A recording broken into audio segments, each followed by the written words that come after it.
Hello, this is part 2 of my Cosma Visions Oracle review. Not so much review, but my personal feelings of working with this deck.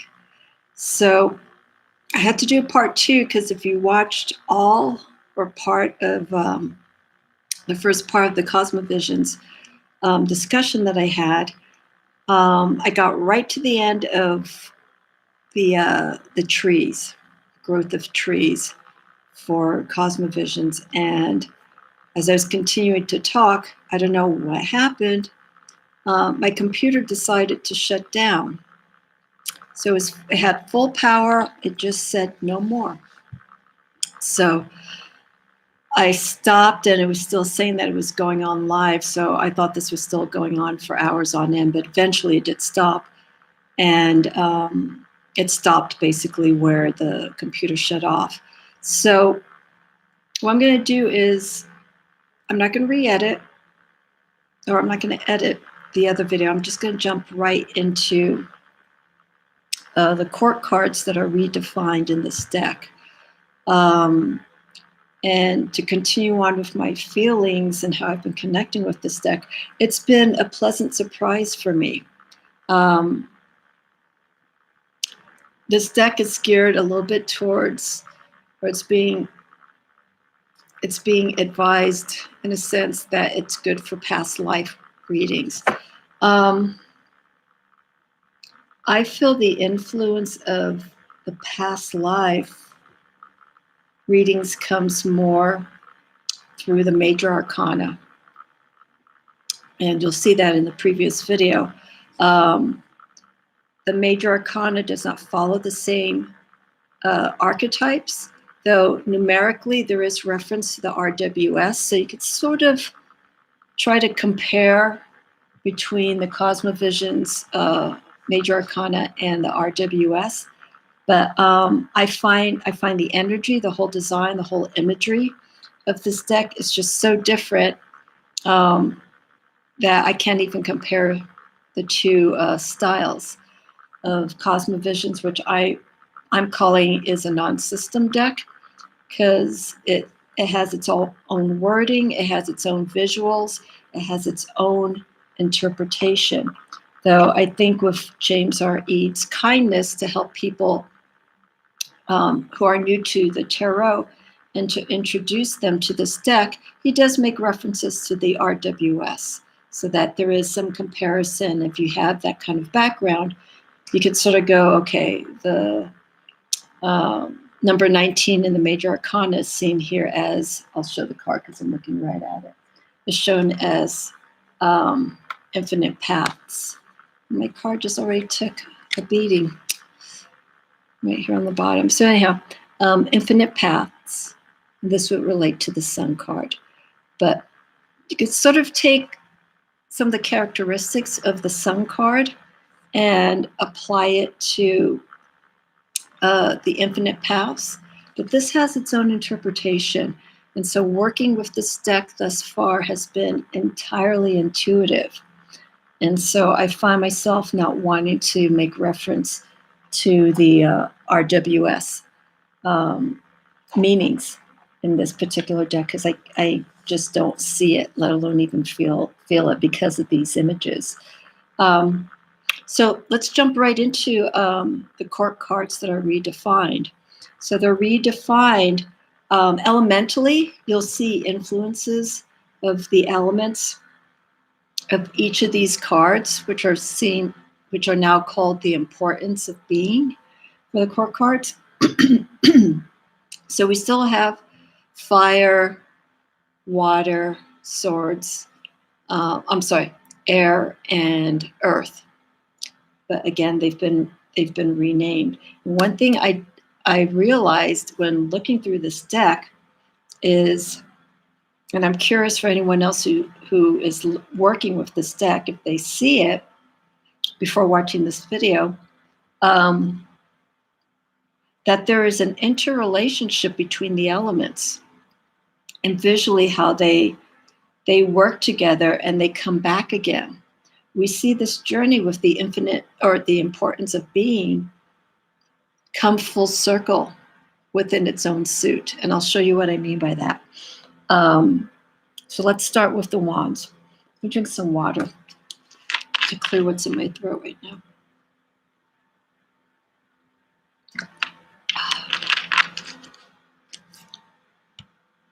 So I don't have a long stand, and I don't have that second camera to do a down shot. So I'm going to have to hand hold these cards the best that I can.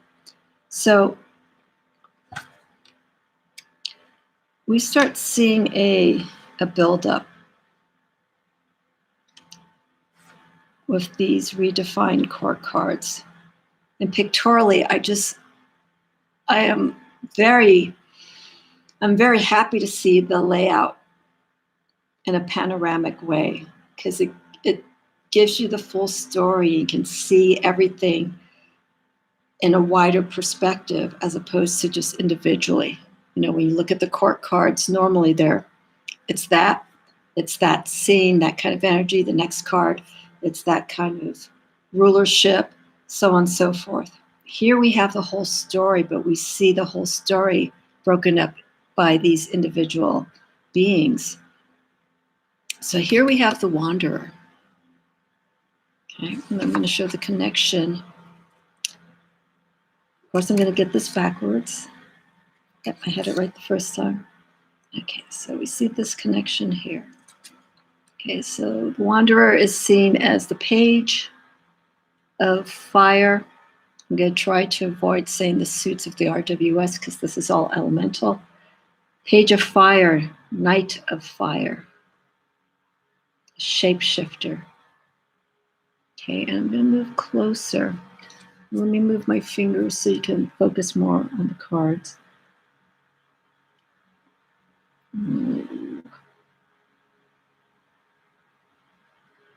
Okay, so we see this energy shifting from the Wanderer. The energy's building, which we see here with the Shapeshifter. Okay. And there's just so much, as I mentioned in the previous video, there's a lot of energy in this card. It's a very kinetic deck. And then we have the Mystic, which we see as the Queen of Fire. And then we have the King of Fire. And we see how these energies are working together and how one energy moves into the next. Here we have fire, ice, which is actually swords. And the storyline continues. Here's our protector, King of Fire, Queen of Fire. So this is more of an emotional connection to the element of fire, spiritually as well. Protecting this energy source from outsiders. I'm going to drop this card, and the next card that I'm going to show you continues the scene. I think it goes this way. I'm going to be doing this, yes.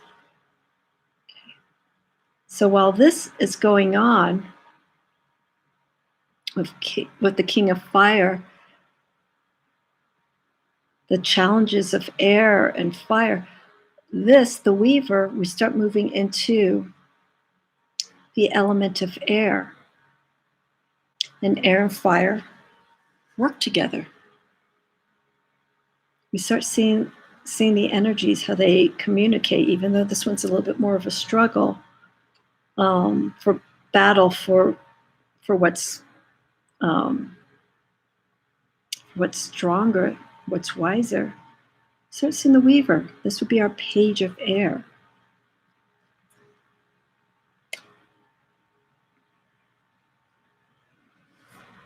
And then I'm trying to piece this.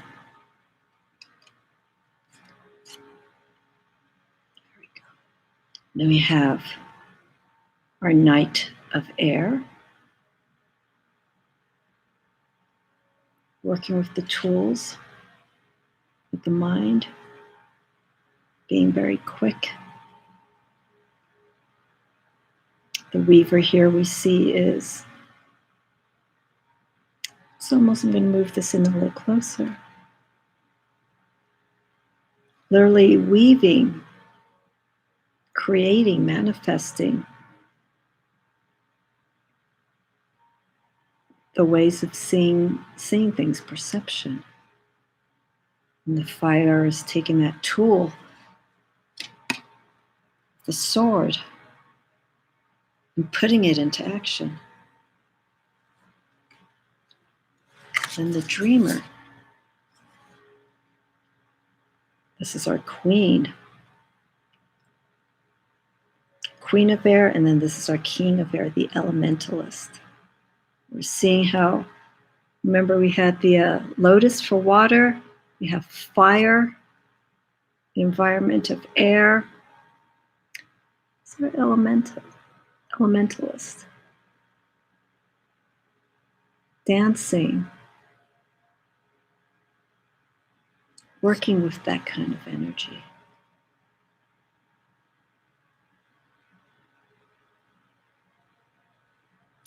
And then this scene is very reminiscent of what we saw, I believe, in the trees card.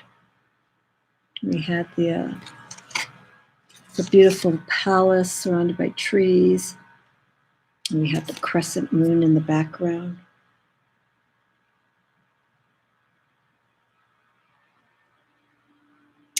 Dreamer of the mind. Okay. So I'm going to show you this card here of the elementalist. Okay, representing the king of fire. And then watch our scene. How it connects back to fire. The elementalist, the wanderer. It's a constant cycle, constant shift, the constant interaction between these elements of the wanderer, the shapeshifter, the mystic, and the protector.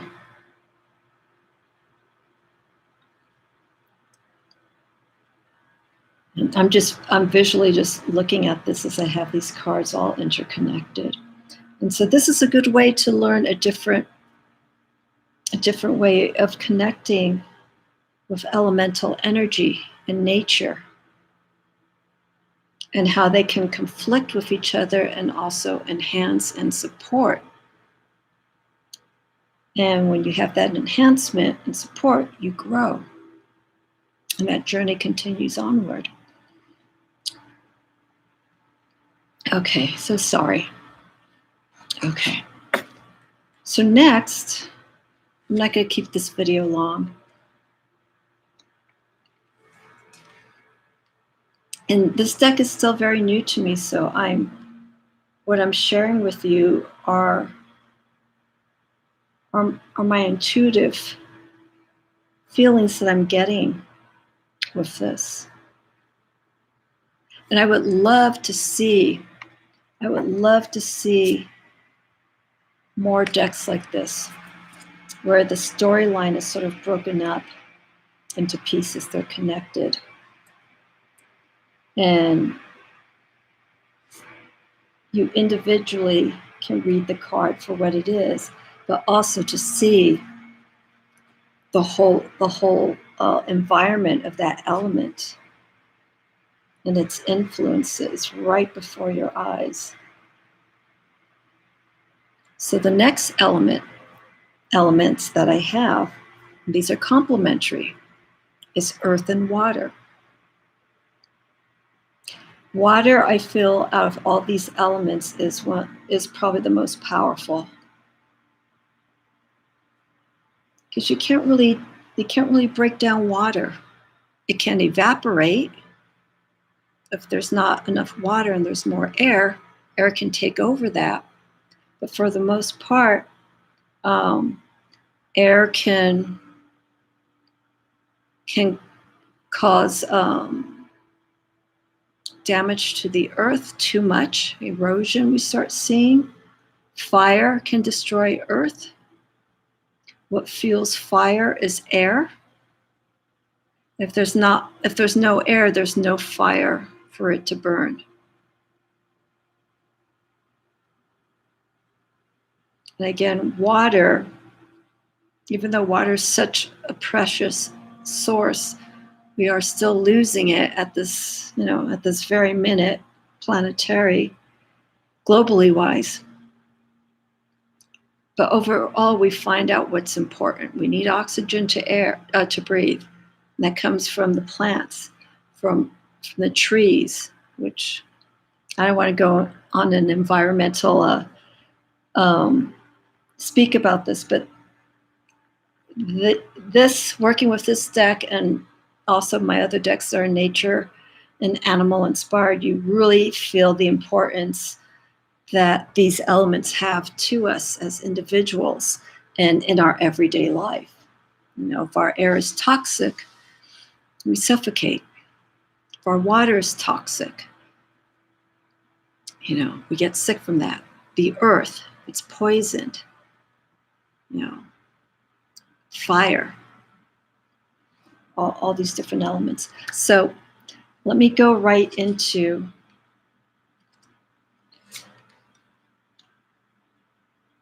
the importance of being with the element of earth. And I'm going to do this the same way that I did, since I don't have a large card holder. I like to hold 4 or 5 cards. So this would normally be our page of earth. Make sure I have this pieced up. Oop, there we go. My sense of perception is not very strong when I'm putting these cards here. There we go. So we have the Pathfinder as the page of earth. And if you look closely, this person is shifting. This energy we see is like a human and almost going into a linear form of a lion.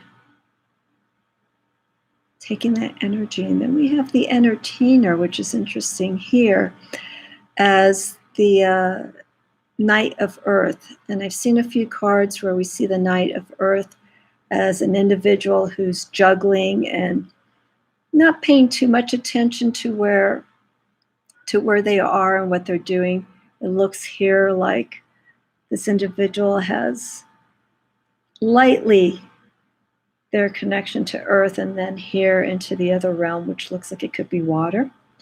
And so I feel like maybe the Knight of Earth is more of a humorous approach to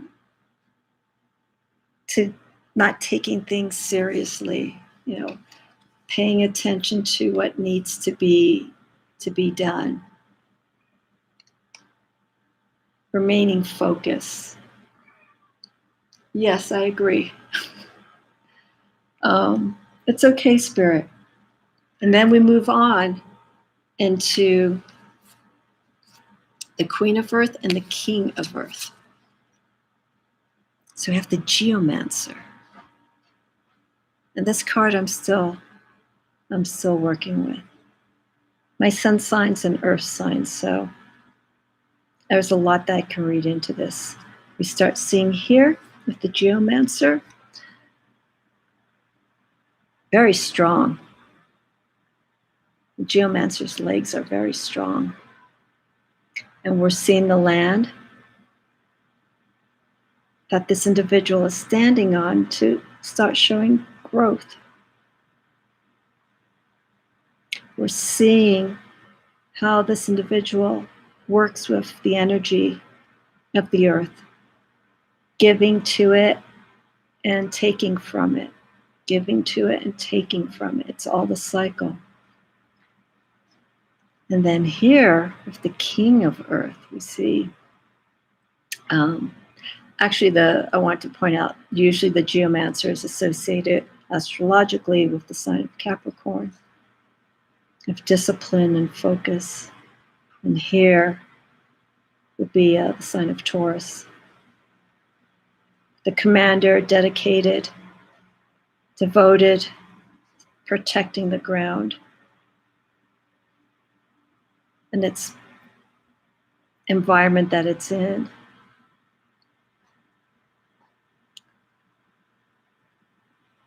And I want to say this is water. Yeah, this is water because you're going to see what's going to happen here in a moment. So we have here the commander, our king, and we're going to see this energy go from earth into water. I think I got in the right order. There we go. Let me see something here very quickly. Yep. I wanted to make sure I had them properly lined up.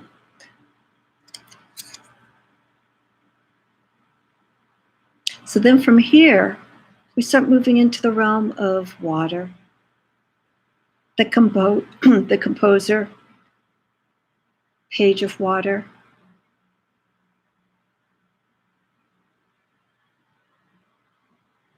Working with the emotions, being the conductor. We've given this a different name, the composer, but again, we start seeing with all the pages, like the Pathfinder, the Commander, the Weaver, the Wanderer. There's a movement, there's kinetic energy involved. We're starting to see that progression. We're starting to see that move towards something. And then with these two cards connected, we have the romantic.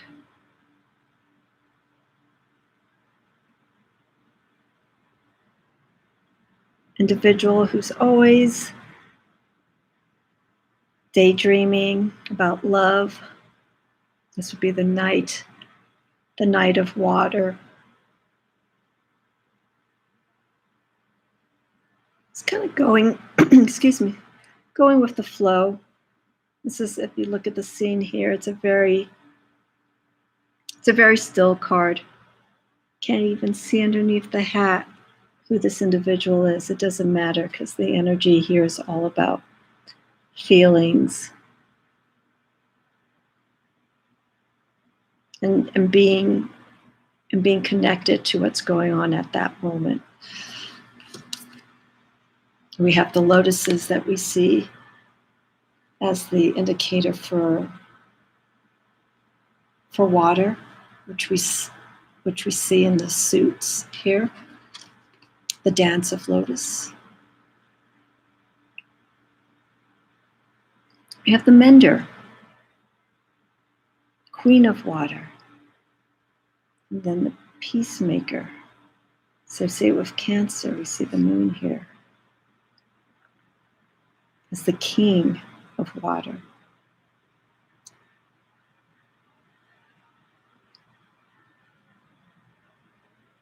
This Mender card is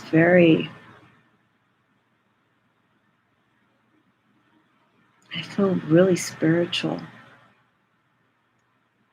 The waters look still. It's a transition that we see here happening in the background.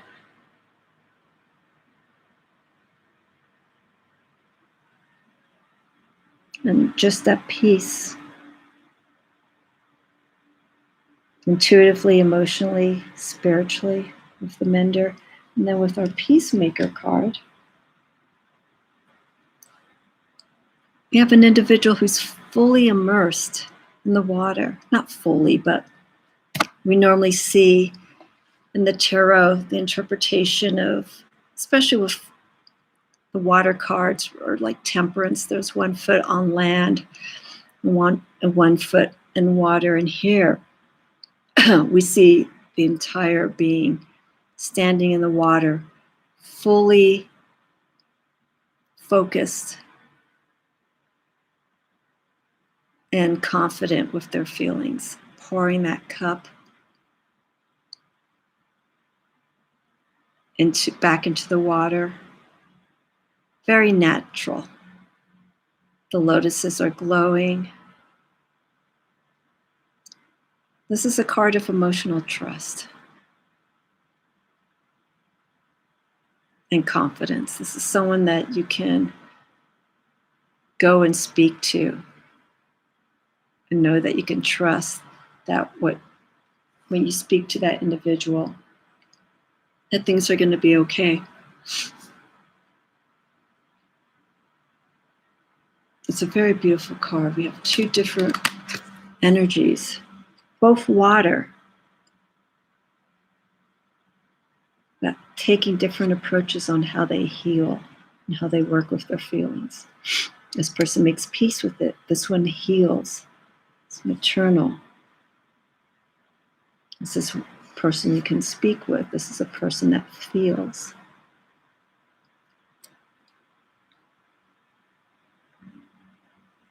And then I'm going to show you here with the Peacemaker. Remember what I was saying, that there's this interconnection with these elements? Okay, so this was our element of water, and then here,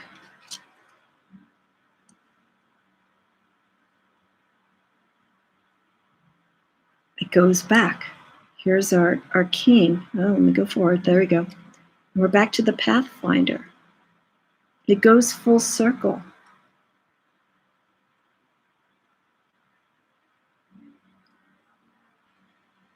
You put into earth, and what you take from it, you give back.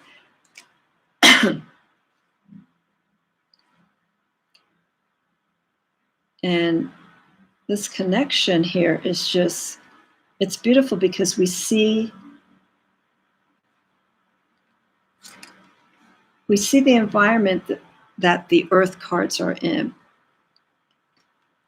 We see the trees, they're in the background, but we also see the connection to water. That source is right there. That sustenance is right there for earth. To keep it to keep it stable and healthy. Like lotus right there, signs of reminder. As a sign of a reminder of how we take care of the earth, the Geomancer. You start seeing the shoots, more growth. There's the water there. Beautiful violets or lavender, which is also part of the Geomancer. Trees are still in the background. And then here, right on the edge of earth, but also the water's right there. It's like foundation and emotions right here bordering each other. And then of course we go to the page of water, the composer, working with their emotions, how they express themselves. And the knight of water, the dreamer. No, well, the dreamer's already taken, but the person who's just the romantic, always thinking about love. Lost with those feelings. Or embracing. And then we have the mender. Healing our emotions. Nurturing, caring. All in water. And then the peacemaker.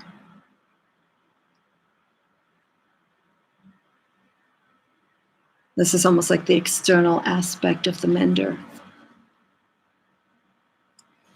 Healing within, and here you have the soul to speak to, and someone who will listen and understand based on that person's experience, the peacemaker's experience. So those are the court cards, or the redefined court cards for the Cosma Visions Oracle. A completely different way of interpreting these cards, and all by elemental energy and the influence that it has with each individual character and the environment.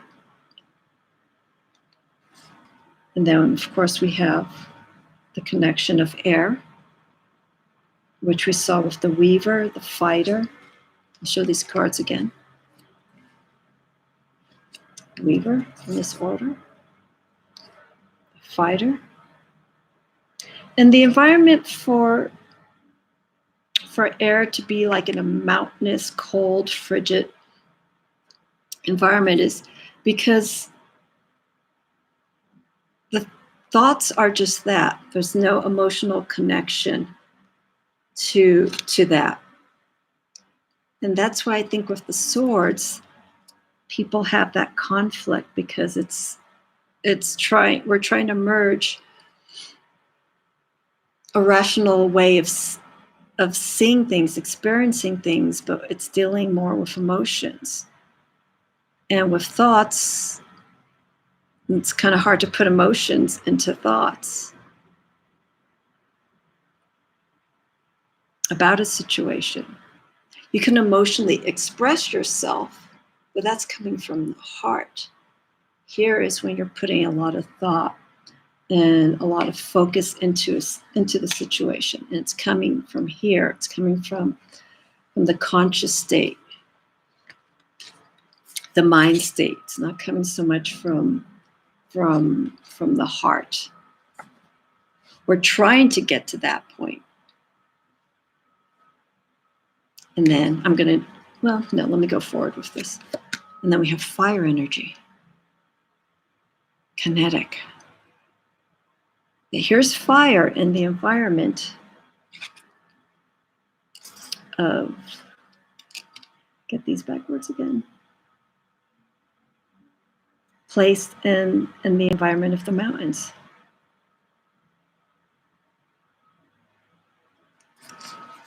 Trying to be expressive, kinetically expressive.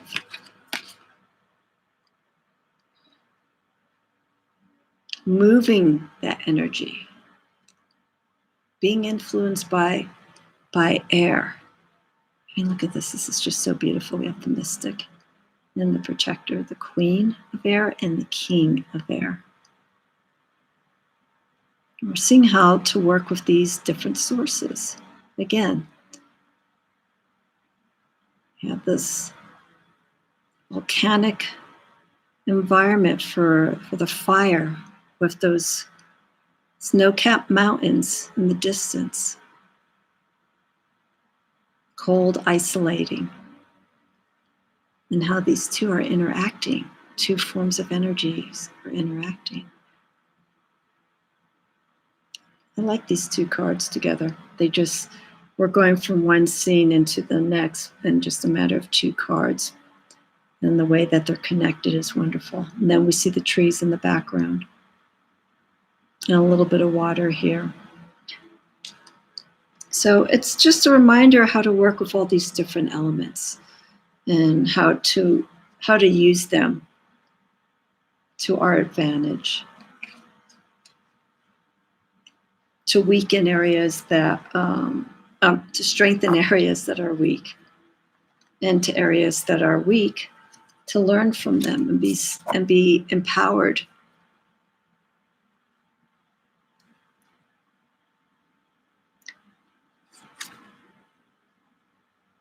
I actually feel that with the court cards,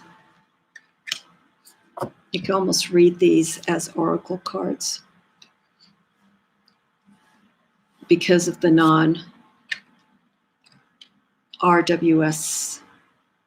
non-system design of this deck. It's wonderful. So you can actually use these as almost archetypes similar to the Major Arcana. Personal guides for the day. So I am am again pleasantly surprised with this deck and how all these images are subtly connected. It changes your way, and this is always good, especially when you're practicing the tarot, to get a different perspective.